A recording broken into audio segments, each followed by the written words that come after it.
राधे राधे दोस्तों। आज की कहानी है समय। सुधीर ने डोरबेल को कई बार बजाया, लेकिन दरवाज़ा नहीं खुला तो उसे थोड़ी चिंता हुई। फिर उसने अपने बैग से चाबी निकालकर दरवाज़ा खोला तो देखा उसकी पत्नी शोभा बिस्तर पर पड़ी है।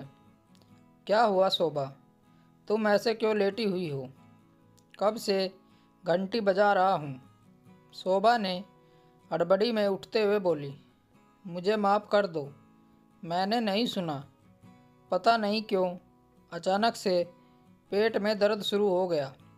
कितनी बार समझाया कि बाहरी चीज़ें ना खाया करो, पर तुम्हें तो बाहरी चाट फुलके खाने का मौका मिल जाए।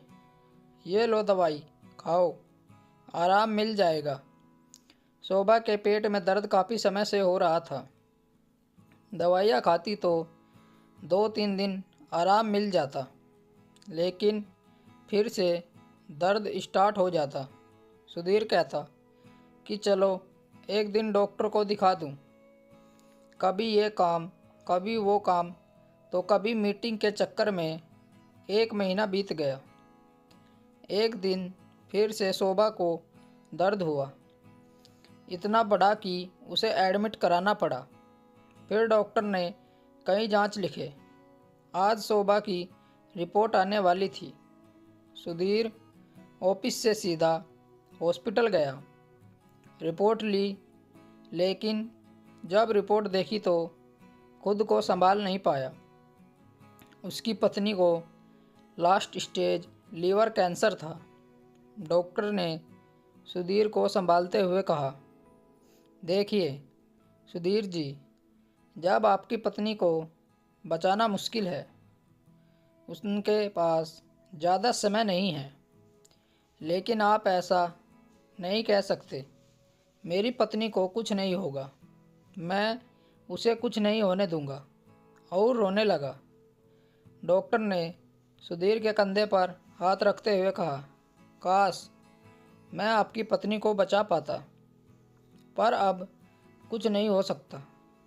आपने आने में बहुत देर कर दी। रिपोर्ट लेकर सुधीर सीधे मंदिर जाता है। मंदिर की सीढ़ियों पर बैठकर रोने लगता है और कहता है, क्या कमी थी शोभा ने आपकी पूजा में। हर दिन वह आपको भोग लगाकर तब ही खाती थी। कोई त्योहार आए सबसे पहले आपको ही चढ़ावा चढ़ाती थी। आपने उसके साथ क्यों अन्याय किया? क्यों भगवान, क्यों? गलती मेरी है, मुझे सज़ा दीजिए। उसे क्यों सज़ा दे रहे हैं? 1 महीने से पेट दर्द हो रहा था। अगर मैं समय से डॉक्टर के पास ले जाता तो शायद अपनी शोभा को बचा पाता। सुधीर खुद को बार बार कोस रहा था। सुधीर बहुत देर तक मंदिर की सीढ़ियों पर बैठा रहा। घर जाने की हिम्मत ही नहीं हो रही थी। क्या कहूँगा शोभा से? थोड़ी देर बाद हिम्मत करके घर पहुँच जाता है। शोभा दरवाज़ा खोलते ही बोलती है, अरे आप इतना लेट क्यों आए? और रिपोर्ट मिली क्या? निकला था रिपोर्ट में? लगातार सवाल कर रही थी।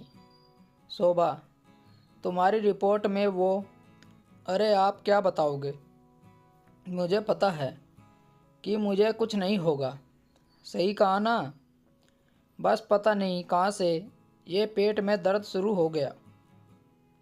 अच्छा, आप मुंह हाथ धो लें, मैं खाना लगाती हूँ।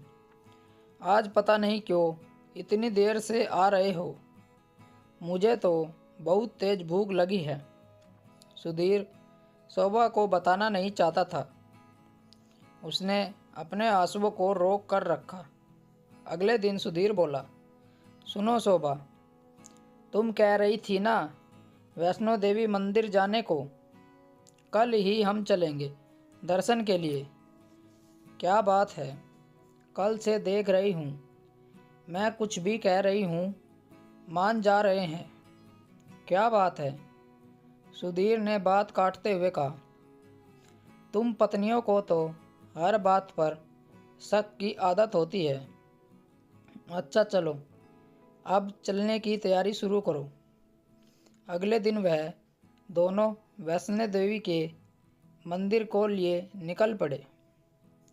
वहाँ पहुंचकर उसने नंगे पांव चढ़ाई शुरू की, जबकि शोभा को हेलीकॉप्टर से भेज दिया।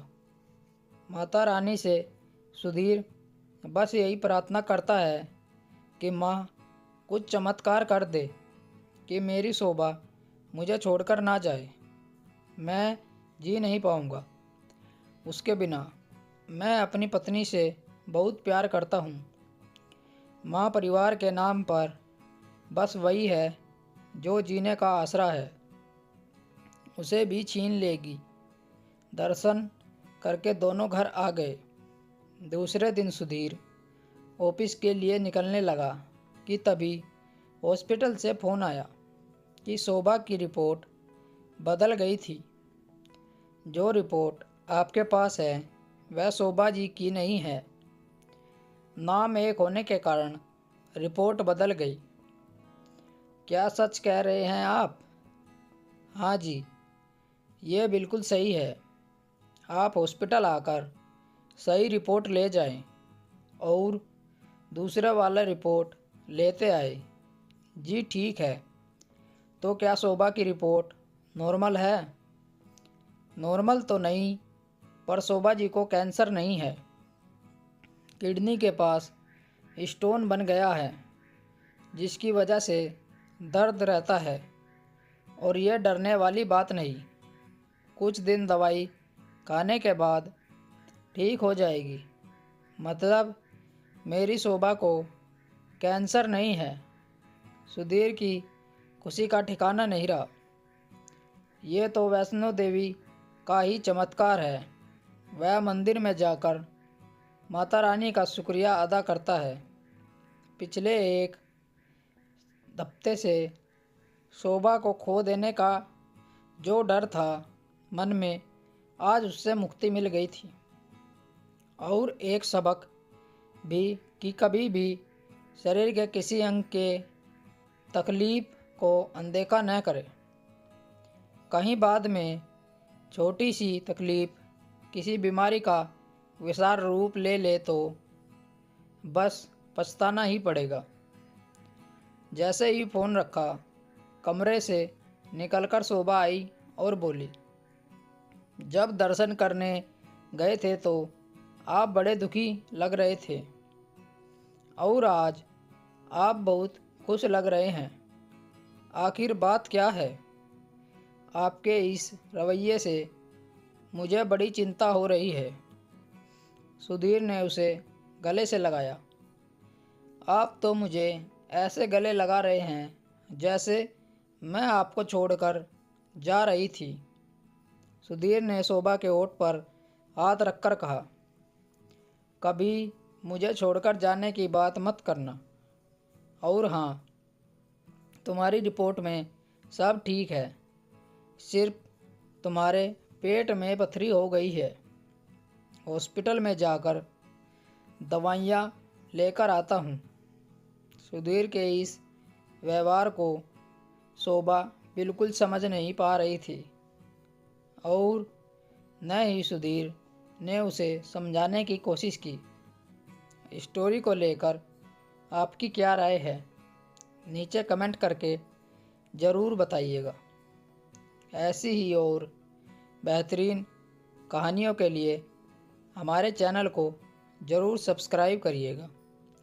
मिलते हैं आपसे एक और नई कहानी के साथ। तब तक जुड़े रहिए हमारे चैनल के साथ। कहानी सुनने के लिए आप लोगों का बहुत बहुत धन्यवाद। राम राम दोस्तों।